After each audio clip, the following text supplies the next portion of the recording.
Керек. Иле амин. Мынау дастархан батасы емес, бұл Алдиярға деген бата. Иле амин.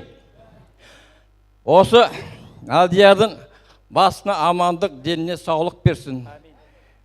Отбасына тыныштық, береке, бірлік, ынтымақтық берсін. Жамандық көрмесін, өсе берсін, өнері өсе берсін, өркендей берсін. Алла амандық болып осы ұлды болып, ұлына осы қауымды, осы жерде отырған барлығымызды күбә қылып тойына шақырсын. Алла енді баласын ұлын тойына шақырып, барлығымыз тойын тойлайтын болайық. Әрбір осы жерде отырған қауым үйлерінде әрбір шаңасы осындай той қылам, тойыма Алдиярды шақырам дегендер көбейе берсін арамызда. Алдиярдың еліміздің аузында жүре берсін.